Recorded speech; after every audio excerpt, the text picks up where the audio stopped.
Hola. Sí.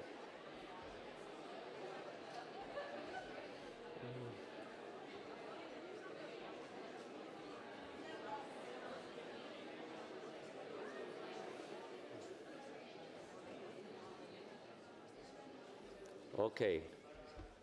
Hello, everybody. Thank you for coming.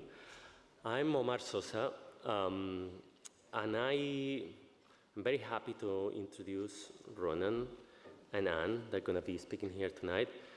I've been very, very fortunate to have the pleasure to work with Ronan over the years, wearing different hats. First as an art director for the lighting company Flos, and then developing products for Vitra Barcelona while I was at the company. And lastly, when he invited me to his place in Brittany to interview him for Apartamento, a magazine that I founded 20 years ago. Since then, every time I receive a message from Ronan, somehow it always makes me happy. Before I even know what he's going to say, when I see his name, I don't know, puts me a smile, because I love his honesty and his, how genuine he is. And I think all of this really translates into this product and everything he makes. So for those of you that don't know who Ronan is, I will just tell you that he's one of the most relevant product designers of the moment. And for those that you know him well, I'm not going to say much more because I don't want to spoil what Anne is going to be asking him today. Just say that he's really, in my opinion, he really embodies what a true industrial designer means, since he really works very passionate with both industry and the craft of design. And he's also a passionate artist and a drawer. And he says that he uses two parts of the brain that are different. He will probably explain that today. And I think they merge very beautifully in everything that he makes. So without more waiting, please join me on a very warm welcome to Ronan and Anne tonight.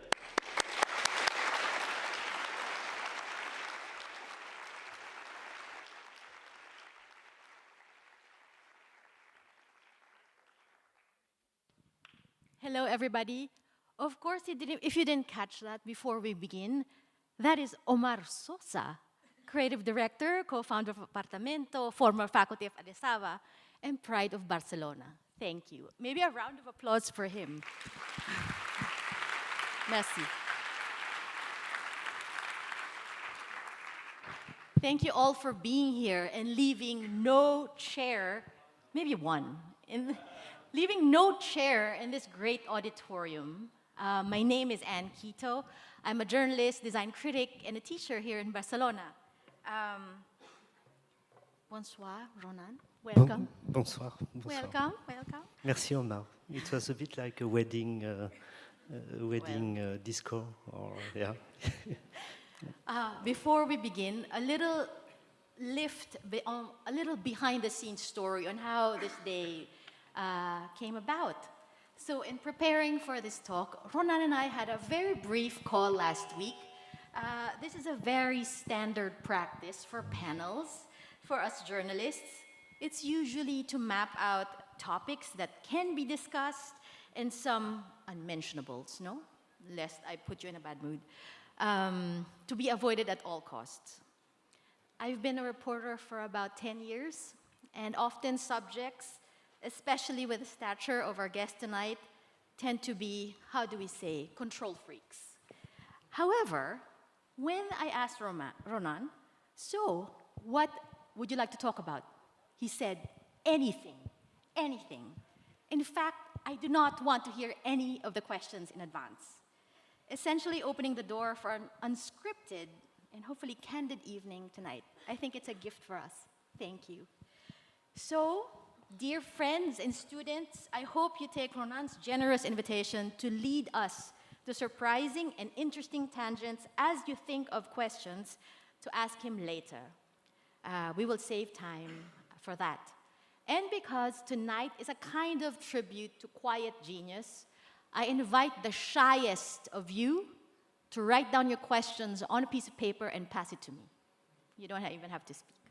All right. Since we have free reign, where shall we begin? Okay. I thought it would be interesting to begin in maybe the period in your life where you're around the same age as the average master's student. So I'm going to pick a number, let's say 26. Can you take us back to 1997, a time of, I don't know, Toni Braxton, Jewel, the debut of Harry Potter. What were you doing in 1997? You were 26 years old. Well, I think I was a bad student at this time. I had a lot of difficulty to get my diploma.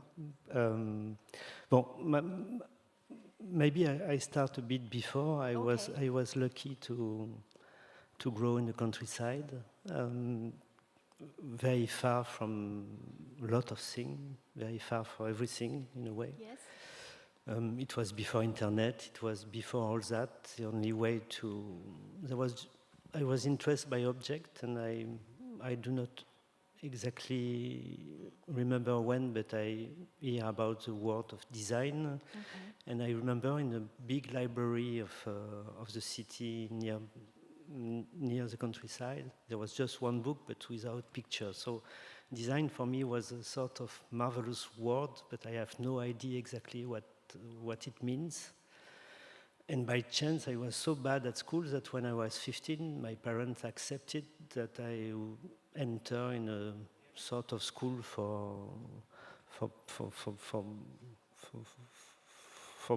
bad guys that are so will never be a lawyer, or so they say, why not art? They didn't know about art, about architecture, and I like that. Then I started for me, it was like entering in a train, and this train continued to continue today. So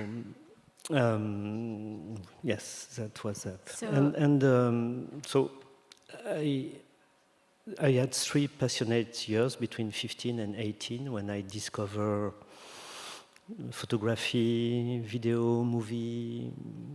I start to draw a lot. And I become to be a good student. And this was in Brittany? This was in Brittany. Then I arrived in Paris. I was full of hope and full of pleasure of the city. I was leaving my parents, leaving my brother, leaving everybody. And but it was a disaster. I was in a so bad school, design school. So I become again to be one of the bad students in this class, but I learned so much because I didn't understand why I didn't like what I had to learn. But so I started to do my own project, and I had the chance to do. At this time, there was craftsman everywhere, so you could just draw on the paper some dimension and some shape, and there was always a carpenter or someone else that could reproduce something. So I was lucky to do my first exhibition at 18, and then I went to school because my parents wanted to be sure that I study something, but I never went so often. So it's important to be in a good school, and I know that Elisava is a good school, but it's very important to be curious and to learn by yourself. I think it's very important. May I ask, what made you frustrated with how industrial design was being taught in Paris? Well, at this time, it was, I don't know, I know how difficult it is to teach and how difficult it is to teach design. You need to teach methods. You need to teach how to draw. You need to teach, but methods for me is the worst thing, because I think the objective of a school is to teach how much your mind could be open. You need to teach the fact that you have to be curious and not to reproduce a system, or not to reproduce something that is pre-organized for you. So, and in this school, it was really a question of rules, and I was, and I don't like rules at all. Before we continue, I think someone's phone might be on. Maybe they're listening to the Paris Saint-Germain game. Something. I wonder if we can please address that. We can hear you from here. Thank you, merci. We continue. So you're saying the main job of a school is basically to foster curiosity. Is that right? No, I think it's to teach method, some way of doing things. But it's very important for a teacher that the teacher reveal each singularity of each student. So this is the complexity, how to generate. My English is so poor, so I'm sorry for you, but in French it's very clear in my mind, but I would like to translate it correctly. No, you know, I was a bad student, and obviously I'm not so bad designer. So it means that probably there was a problem in the different school I visited. No, the subject is to being a creative, being a designer is a question of empathy. So it means being in front of a craftsman using clay, and the day after being in front of a company doing chairs in tube, and the day after maybe you have to. So you need to be. Being a designer is like to be an actor. So you have to play in different type of movie. Someday you play for a very small movie, a small company, but it's full of passion, and I'm so happy of that. And the day and some week after, you are working for a big company like I don't know, Ketal, BD, Vitra, where the subject is not the same, but you need to be yourself in all these different situations. But in the same time, you have to serve a company, and I quite like the fact that being a designer is a service discipline, so it means that you have to serve a specific situation. So it means a craftsman that need to. Can you hear me well, or it's okay? It's okay. Okay. Okay. Okay. Yeah. No, because I hear myself, and I'm so tired of myself that. I hear you. We hear you. Okay. The world hears you. Okay. So, if my research is right, the first project you designed or you worked on, or at least published on your website, was a kitchen in 1994. Is that correct? It's almost correct, because I hesitated to show, because as I said, I started to do object when I was 18, so I'm born in 71. Can you do the calculation? Calculation. Yeah. So I hesitate to show the first terrible project that I did. But before we continue, maybe we should explain what we're seeing here in the back. It's just a shower, a cascade of images from your book. It's always too difficult to explain when I met friend of friends that want to understand what I do. Yes. I never find the words, but because so I don't like to explain it, and I prefer to do books to try to explain the diversity, because I'm in love with craft, but in the same time I'm in love with a machine that can push on a button and there is a chair getting out of it. I like drawing. I like losing myself in searching things that I will never find. So I think it's difficult to express how diverse this discipline could be done. So I had a lot of problem to explain it. And this book, I do a lot of picture. I'm sorry for you, but I'm not a very talkative people. I express more through object, or through drawing, or through photography. And when the iPhone arrived, I was so happy because I'm too lazy to be a good photographer. It means with a proper material. So when the iPhone arrived, for me it was so marvelous to have in my pocket. This is from your book, Day After Day, yes, 2003 from exactly. Phaidon. But this book is just the reproduction of my Instagram account that I use like a diary, and so that's it. If you permit me to go back to my first question, the crux of it, if my research is correct, 1997 was the year that you were kind of discovered by Capellini. Is that right? I mean, it might be useful to students here who are, preparing to launch a career to know how one gets going. Well, so we speak about almost 35 years ago, so yes. the rule has changed because at this time there was no Instagram, there was no way to show something to a larger audience. The only way was to do things, to do exhibition, and then maybe to have a small journal article in a magazine, and when you had a picture of 2 centimeters on 2 centimeters in a magazine that was distributed by 5,000 copies, it was a miracle. So it was so long to get a bit of interest from others. So the way to show, the way to present the work was through exhibition at this time.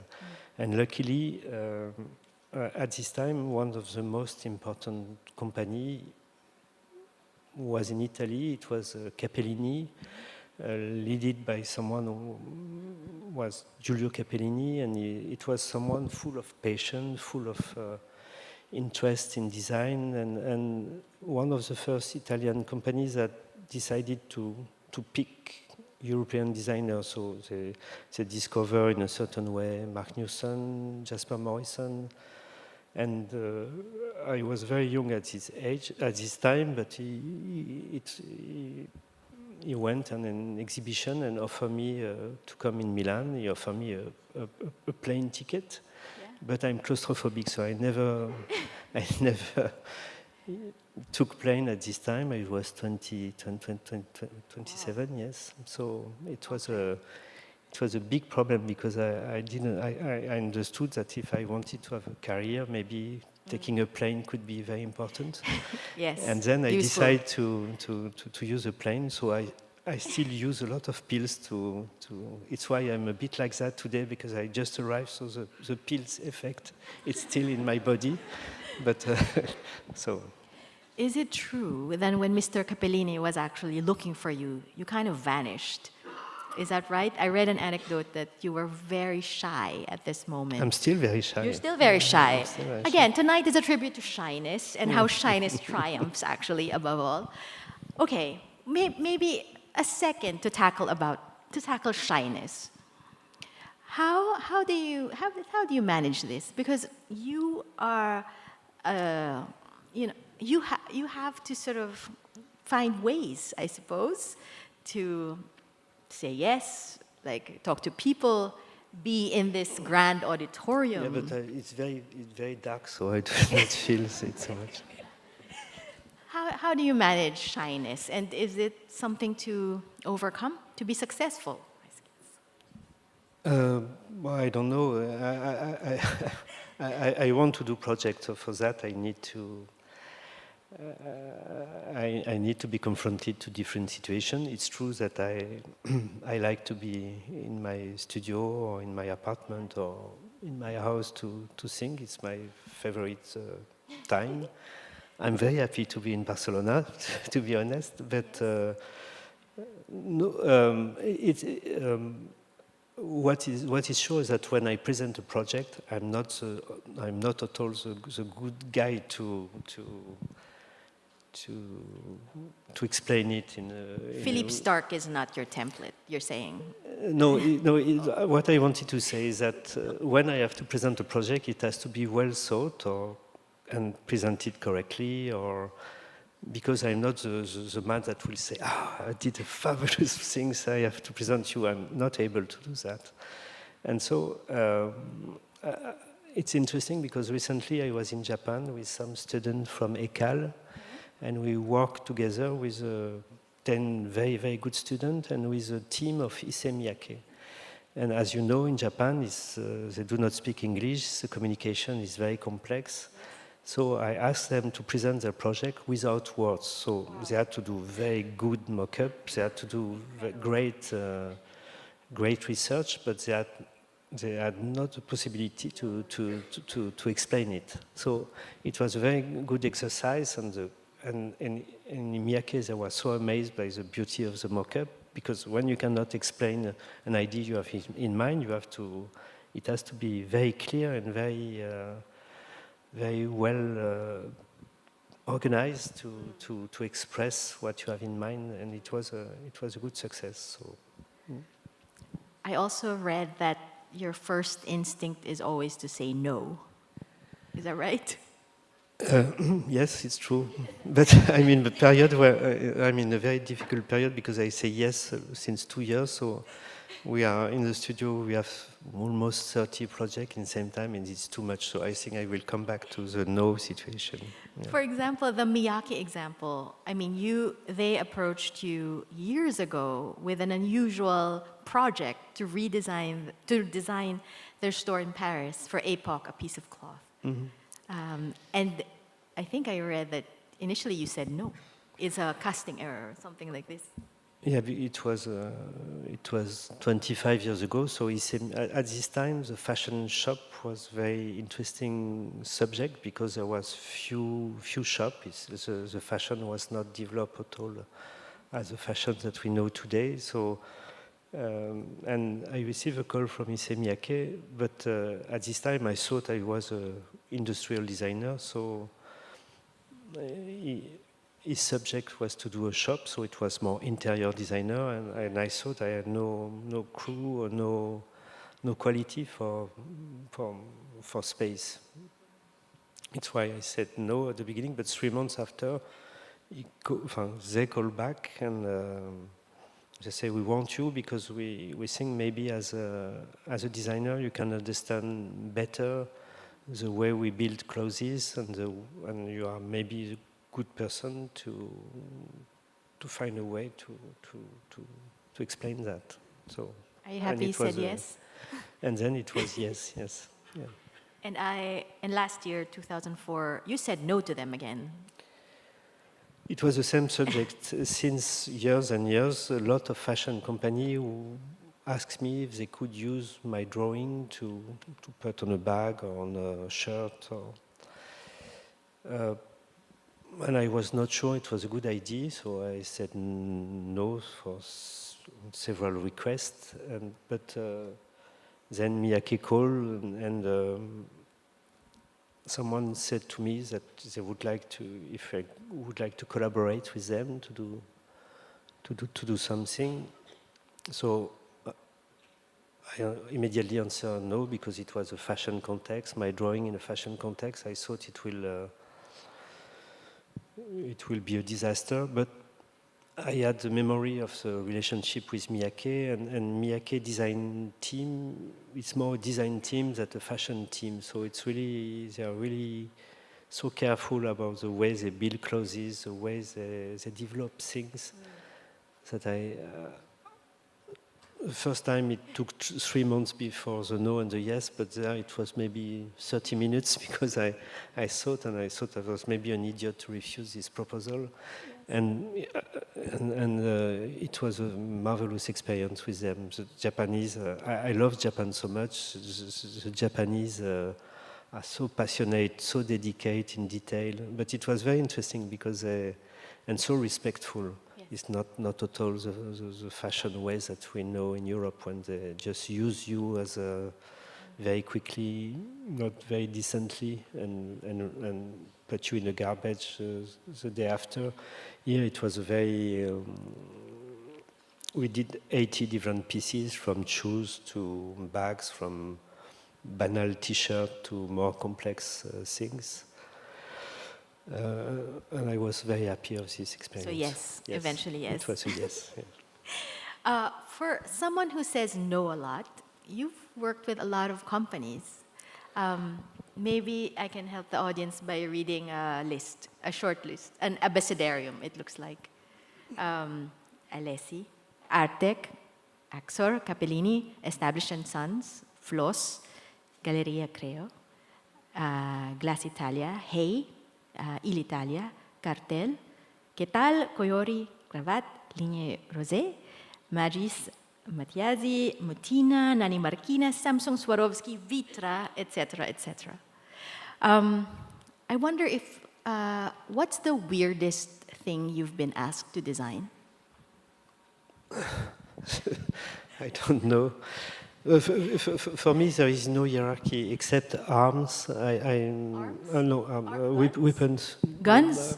Did you say guns? Maybe it's interesting to think about it. Someone asked you to design guns? No. I say for me there is no hierarchy, and Sotsas said that it's as difficult to design ashtrays than an airport, and I agree with him that I think. For me, design is a subject of everything that didn't naturally exist to grow on this earth is a subject of design. It's of course there is different type of scale, but I like to design jewel. I like to be part of research on urbanism. I like textile so much, and ceramic a lot, and wood, and some. So yeah, it's I'm like a cook. Anything, a mélange.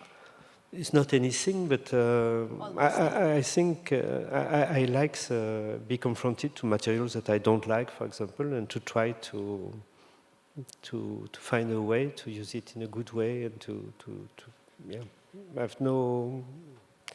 there is no hierarchy in type of project, no hierarchy in the type of company. When there is passion, because I can work for. Recently, I started to work for very small Finnish companies that are just run by 2 people. They are very slow. Yeah. It's so slow, but I like it. They are so passionate. They do not speak so much, so they drink beer, and then after a beer, sometimes there is an answer. But I like them. So, and then in the same time, working with Miyake, when you have 80 people around you, just waiting from a point of view or a drawing, and then immediately going to sue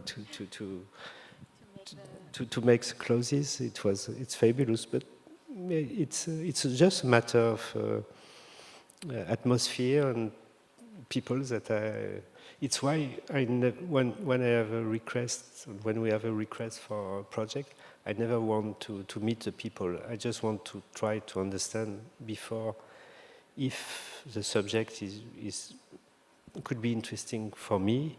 Because if I meet the people and if they are full of charm, I know that I will say yes, and this is a problem. So I prefer to keep. That's fascinating. So project first before personality. Yes. No, it's a mix, but I don't want to be too much touched by people. But one of the most interesting meeting I had was I like ceramic a lot, and there is a very good. At this time, it was a small company just starting. It was a small tiles ceramic company. The name is Mutina. And I received a very long letter from the owner of Mutina, a sort of love letter to say, I was in MoMA, I saw your work, my wife liked your work so much, I would like to meet you.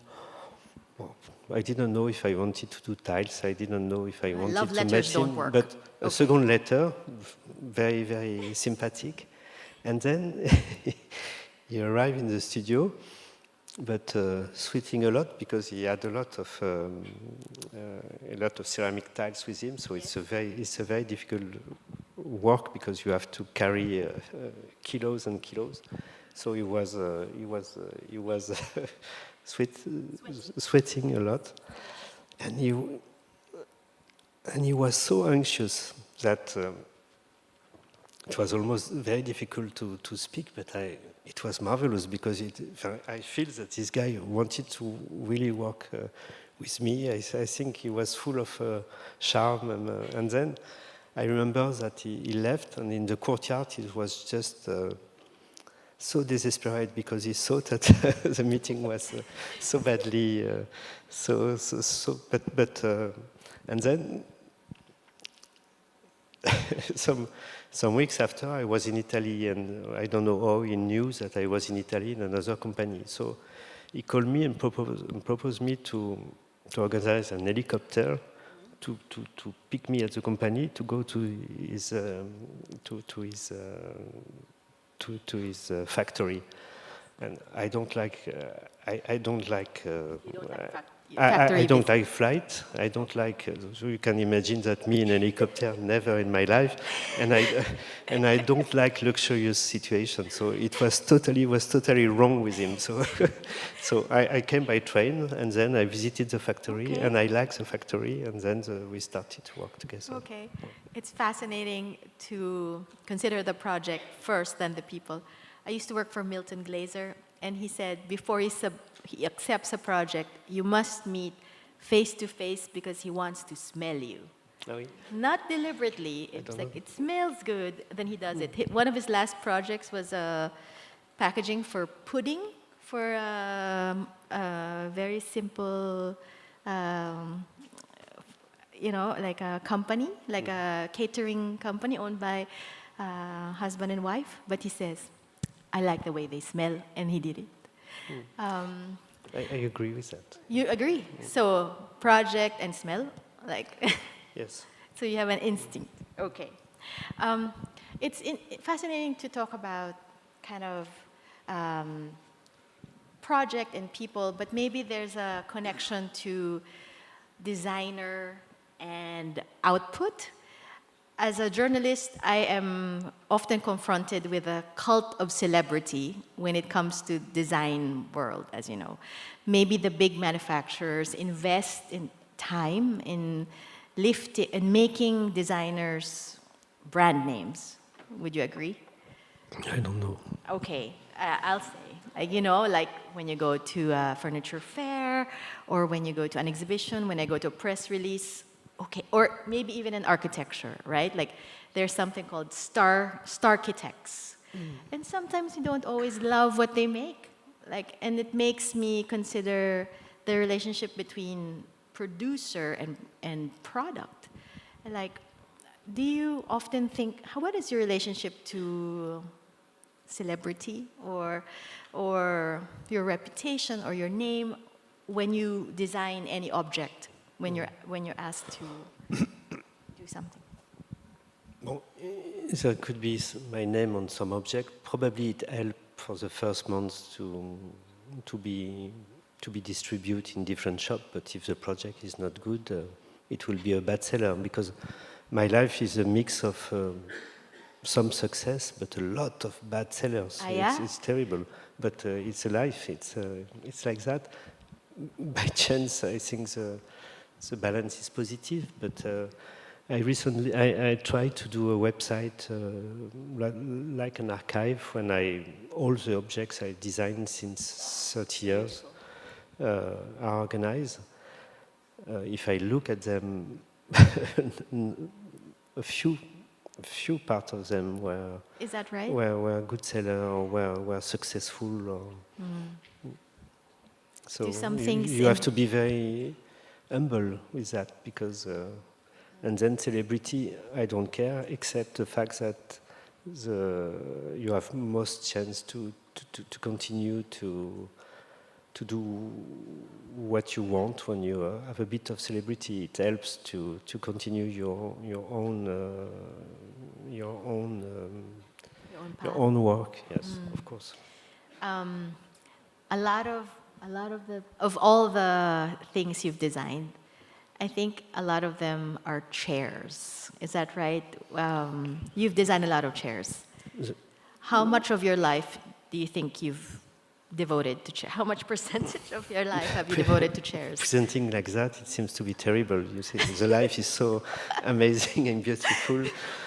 No, No, I like chairs because I like to sit because I like that, and but I did a lot of things. But it's true that chair is so complex that I like to be confronted to this subject, and it's. I mean, is it a good answer? we have a master designer of chairs here, and I thought since we're in a school, we're in a class. These are your students. It's very interesting because last week, it was Saturday, I was on the phone with Rolf Elboom, which is one of the best. Vitra. The master, there is a book about him, which is the title is Chairman. So I think it's one of the persons that studies the chair in the most largest way.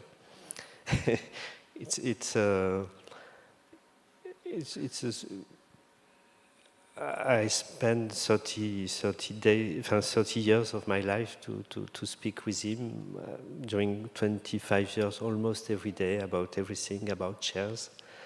And last day he said to me, I like your work so much, Ronan. You are so good, but I think you didn't design a good chair for the moment. So, wow. We have to be well. no, good. He was considering the setup. Well, I wanted to ask if we can give a little lesson in chairness and sort of like what makes a good chair. I think of the Mies van der Rohe. I mean, a chair is a complex object. I'll tell you, whenever I pitch to my editors, there's a chair launch. They just roll their eyes. I'm like, another chair. Who wants another one? And I also think about the Mies van der Rohe quote, right? He said, a chair is a very difficult object. A skyscraper is easier. I think it's easy to think chairs are forms or designs, but Ronan, what makes a good chair? I would like to have the formula, but I don't have it. Obviously, because Rolf Elboom said it, so I didn't. Why is it so difficult? And why should we celebrate the birth of every chair? I don't know. I think a good chair is like a song. If you consider Im's chair, for example, for me, it's like a Beatles song. So it means that it exists everywhere. You can. I don't know. It's like asking what is a good person. There is so many ways to. I will maybe for me one of the most beautiful chairs is a tonnette chair, so designed in end of 19th century.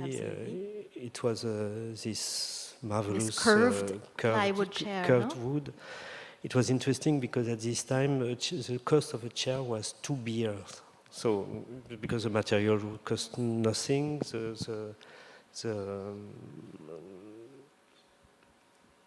anyway, it was 2 beers. For 2 beers, you had a chair, so it was a ratio. And then with this chair was conceived as a dismountable chair, so in a 1 square cube, you can put, I do not remember how many, but a lot. So it was perfect for deliver all over the world. And it's interesting because it's so well thought, but it's not a machine. It's just it's like a beautiful bird. It's like it's just a beauty, and so I don't know. So this chair for me is one of the most important and still the best, one of the best. But then I don't know. Yes, bon. I luckily designed a chair and a group of sitting things for hay. The name is Palisade, so it's an enormous success. I don't know. I think they produce 100,000 pieces per year. So in all the museum, in the terrace, you will see this chair almost in all the garden near my house, because they like me, they've got this chair. You can find it in Tokyo or and this chair is a success. It's interesting because it's not really comfortable. It's very heavy. It's interesting because this group of chairs has been refused by a lot of companies before, 2 companies before. So I designed it for Italian companies. They say, we don't know. Then I proposed it to Rolf A., which is a Danish manufacturer. Yeah. And then he was very insecure because he said, no, it's an outdoor chair. We do not sell outdoor furniture. It will be probably too heavy. It will be. And then we did some first prototype. He decided to quit the project. And then some months after, we restarted. And surprisingly, it becomes one of the most successful object and collection of his company. It's interesting because at this time, outdoor chair was very light. You have to stack them, you have to fold them to put them in the garage during the winter, maybe not in Barcelona, but in the rest of Europe. And this chair was not stackable. It was heavy. It was exactly the opposite of what was existing. I'm sure that if I had presented this project as my diploma for design, I would never have my diploma. But this chair is very strong. You trust it. You do not care to put it in your garage during the winter because it will stay well. You can repaint it in 20 years, and you trust it. There is the prototype of those chairs still on my terrace in Brittany, so it's full of salt in a very windy situation, and they are still there, a bit rusty, of course, because of the salt, but after 15 years, it's... Would you agree that there are so many kinds of chairs because there's so many kinds of situations? So when you get like a commission to design a chair, you're confronted with a problem, is that right? Or a specific... As I said before, for me, design is a question of being confronted. It's like being an actor, so there is chair in different movies, and as there is actor playing different type of... So there is stacking chairs that need to be stacked by 10, by 20. There is chairs that has to cost 100 euros. There is chairs that cost more. Chairs done in Japan. This morning I received a chair that I designed for a Japanese company. It was so beautiful, but obviously so expensive to realize, and we are all trapped because it's nice, but it will be too expensive. So we need to let this beautiful object and to restart, because probably we won't get... So there is so many factors, from the price to the weight, from the use of materials, the good use of materials, for the context of the company, because I design chair for companies that are well organized and have a marvelous machine or robots, but I design chair for people that just cut piece of wood and just almost glue them together. So there is so many subjects. So for me, a good chair is a chair that answer well the subject of sitting, of course. So it means correct comfort. But then there is so many aspects that for me makes that a chair could be considered as a good chair, because there is some... It's interesting because one of the first stacking chair came from America. It was designed by, I do not remember, it was Roland. It was a chair...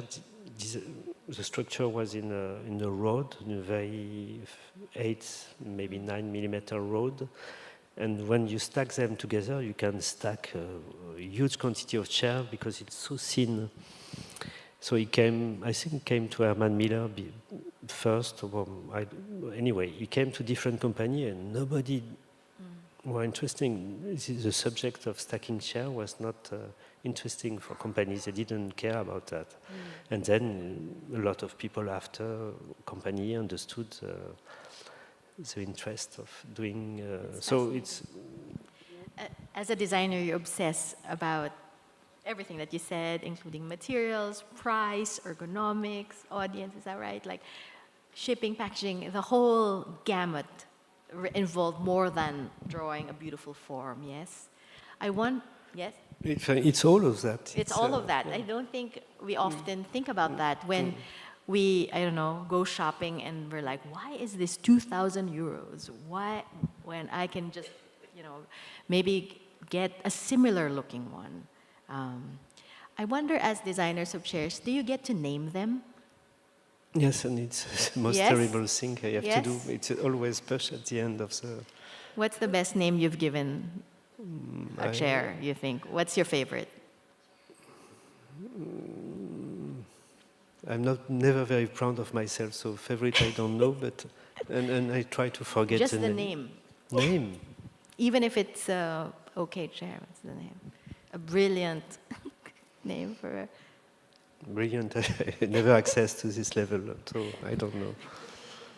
Would you say there's something common among all your all the things you design? You have this wonderful metaphor about a tea bag. Yes. Right? Yeah. Is that something you aspire for? So no, it was most that I consider that one of the important aspects of an object is that if you rent an apartment and you put a chair and a table, the atmosphere of this room will change. So, for me, an object in a room is like a tea bag in a glass of hot water. It changes the atmosphere. It modifies the perception of the place. So it was a way to express what design is. Is that I brought an object, a surprise object. Not really. Something you designed. Something I brought back when I moved from New York to Barcelona in a small valise. Somehow, this came with me. Okay. What is this? And explain the tea bag effect of such objet. Loiseau. Oh, as I explained before, I'm interested and passionate with a lot of things, and I'm very passionate by the very popular art. So it means in Mexico, small pottery of people in, I don't know, in Finland. They have a love about birds, and so they blow birds. They do birds in wood. In each region, I'm sure that Spain is full of that. There is this very direct, interesting craft done by people that are not specialists, that just do birds, do different things, and I'm very touched of that. So this bird was, and Rolf Elboom, who was speaking about, is a big collector of this popular folk art, and we share the same. He's more cultured than me on this subject, like of Alexander course, Girard, like in a way. Alexander Girard and all that. So I decided to draw. I think the profile of the bird is better, but okay, profile. yeah, I don't know. So it's a wooden bird. It has a symbolic function. You cannot sit on it. You cannot eat with it. You cannot. You can maybe use it at the door. Doorstop. Yes. Voilà. But sometimes it's like poetry. Sometimes, or you don't want to explain so much why you did something. Look, the table already looks amazing. It's like a tea bag occurring in that table. The room is very big, so before the tea will That's true. This bird has just transformed this room. Thank you. Okay, merci. We are coming. I'm looking at the time. I want to save time for your questions. A few more. Mm-hmm. Maybe we zoom to 2025, the present. Okay. I think, if I'm reading this right, this is sort of a curious moment in your career so far. You, or maybe you reestablished solo practice. You have a new book. You have, you just had an exhibition in Centre Pompidou. I wonder how you might, you've launched 15 projects this year alone. I was looking at your website. I wonder what words you might describe this period in your career. Can you have a longer question so I Okay. can finish my thing? A longer question. Okay. Or maybe we just wait. Okay, no, sorry. No. But, What is this period in your life like? What is? I'm in a how very is it good like? period of my life. More complex. No, like it's. I noticed that like you published a catalogue raisonné so early, 2023, or maybe Galerie Creo, and it's a catalogue raisonné is a summary, a complete normally a complete summary. It was a very idiotic title because A very catalogue raisonné is something you do before dying, and Yes, I I'm still, like they're not I'm still dying. alive. 2003. So I remember very well because it was the idea of Laurent Lebon, which is the director of Center Georges Pompidou today, and I was very proud of this book at this time because it was it was well done. I think it was a very good graphic designer. There was a picture was good, but the title was imposed by this guy. A complete work. 20. And I remember that at this time there was Karl Lagerfeld collect a lot of work and of my work and my brother's work, and when he decided to do a picture of us, and I came with a book to offer it to him. Yeah. He looked at the title and he said, "It's so ridiculous." And then he didn't open it and give it to an assistant, and it was true. It was a ridiculous title, I think. Maybe I want to talk, before we go to questions, I want to talk briefly about your drawing practice, predating maybe your design career. I read you've been drawing since you were a little boy. Yes? What place does it have in your life, I guess? Yes, you never know why you like that, but I some of my first memory was the fact that I was drawing, and I like that so much. It's part of my life. Some of them are here. And it has always been a practice for me. It's a very free practice. It's the opposite of the other one, where it's full of when I design a chair or try to organize a museum, or it's a question of fact. It's of course a bit of poetry, but it's a lot of factors that you need to understand, that you need to intelligently manage to deal with. You have to work with engineers, you have to sometimes to work with your brother, so it's difficult. And drawing is something that you can just do it for yourself, and yeah, there is no, in my case there is no goal. It's not.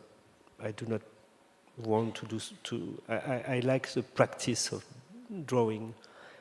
I'm happy that there is a drawing at the end, but what I like especially is like it's to draw, the fact of putting a line and another line, or I like that, and it's for me it's like walking after a long day of work. You just decide to go to walk in a forest or in a street, and drawing for me is like that. It's a way to forget. I'm not concentrate on my drawing exactly. It's more like when you walk from a point to another, a path that you do frequently. Yeah. Very often you arrive at the end and you do not remember what happened during this because you were thinking of so many. And I draw like that. I think the most interesting drawing is that when I do not remember how exactly it happens, because it means that I'm free of. It's more. It's almost like dancing, or it's. Yeah. My poor English is terrible. No. There's a wonderful book titled, is it The Sound of My Left Hand? That is a nice title, but it was not It's mine. beautiful, not catalogue raisonné. Because I do not understand it, and everybody asks me, but what is the title? The The sound of my left hand. Are you left-handed, actually? I'm still thinking about this title, but I like the sound of this title because left-handed I when you think draw? musically it's so nice. The sound of and it's a bit surrealistic. Yes. Which maybe is present would you agree in some of your works? I hope. This idea? Yes, I hope. Yes. I think this l'oiseau is a little surrealistic. Maybe. Do you make a point to separate your design practice with because you are exhibited in galleries as well as an artist. Is that a distinction that's necessary to you, or is it important? No. I don't like perimeter, and I think we are in a period when a designer needs to be a designer, a graphic designer need to be a graphic designer. For me, it's a nonsense. So, if you consider Le Corbusier was painting every morning in his studio, in his house, and then was dealing with different with different buildings and his marvelous assistant. Alto was the same. He was a marvelous architect, marvelous urbanist, but he was one of the best do-handle designer. And I like that. So I like to. So doing a lot of years, I didn't want to show my drawing because I say I'm a designer, so it's a very serious discipline. So I cannot show my drawings that I do in my kitchen. But I think I understand how it's a part of all things. But I don't say that designer need to draw. I don't say that a drawer need to design chair. But I like to do that, and I don't know to do a lot of things in my life. I draw, but I was very often taking in, as an example in a drawing lessons that as a when the professor arrived, look at your drawing and take it and explain to all the others that it's not a good way to. Obviously, he was right, because basically when you try to represent something, you start with the first line to try to build the composition or to. I do not draw like that when I'm in front of something. I start very precisely to design your shoes, for example, and then I will go on which is not the European Occidental way to draw. A bit more in Asia, they work like that. So, but and so methodologically, I was not the good one to. Let me see. Do you find there's a bridge, and necessarily some galleries describe you as an artist? Do you necessarily have to bridge? I wonder what the bridge is like. How do you compare the art world and the design world? Is it the same? You don't care? Funny? I don't know. I tell you a story while you think. I met Ines Barda shortly before she passed away. It was in New York, and she says, "Hello, I am a new artist, born again." Forget about Ines as a filmmaker. Basically, this was, she says, "I am a potato." This is her great metaphor. Yeah. And this is her sense of renewal. Basically, tabula rasa, know me as a new artist and forget about my films. But what you're saying is sort of, for you it's a flow, is that right? There's no separation. I feel to be in this car when there is a bit of rain that is doing aquaplaning. I'm working like that, so I'm very well surrounded by good assistants. So there is 4 design assistants around me. Amy, which is more dedicated to textile and carpet. I have different assistants that I feel very So I design my project, but I like to develop them with them. And yes, we are organized as a...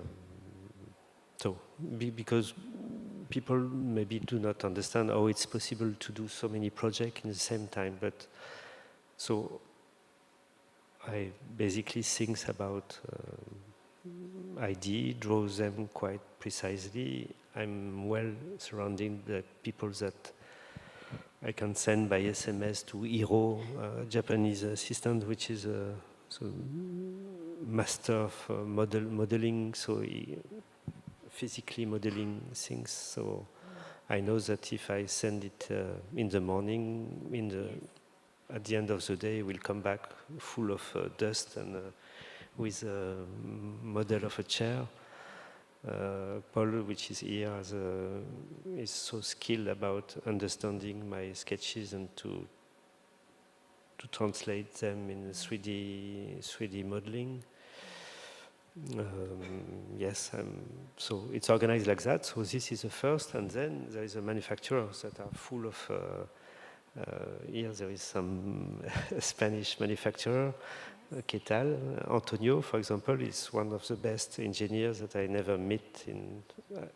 The list is big of the company I had worked with, but he has the ability to develop in a so fast way, in a so precise way, and to develop technically. We are quite advanced when we send projects.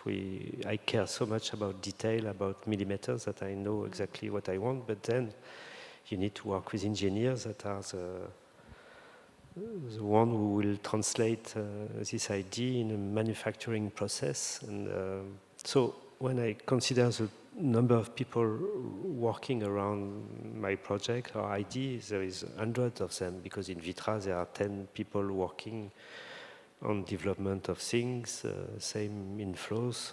So the studio is just the starting point and the return point of the idea. But so it's important to say that, because I'm not alone. Alone, I will be totally homeless probably, because I'm not very organized. Maybe this is a good moment to turn to your questions. Any questions? For Ronan. And the shy ones, please pass me your notes. I shall read them. I think we have one here. Okay. One. Here, David.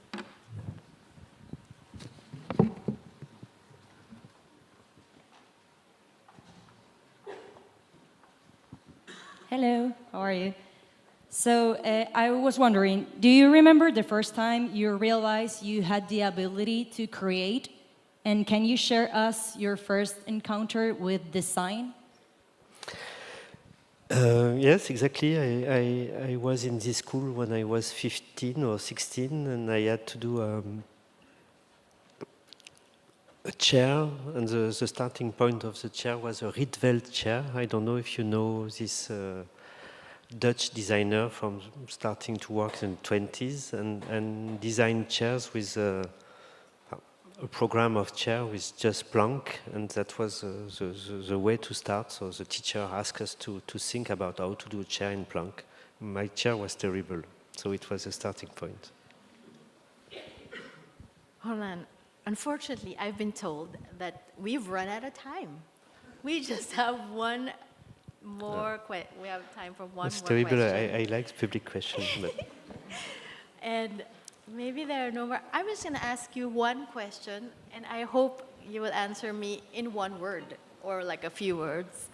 If you could go back to school and maybe, I don't know, join... I'm in school every day. Huh? You're in school every day. If you can join, I don't know, one of the programs in Elisava, what would you be curious about?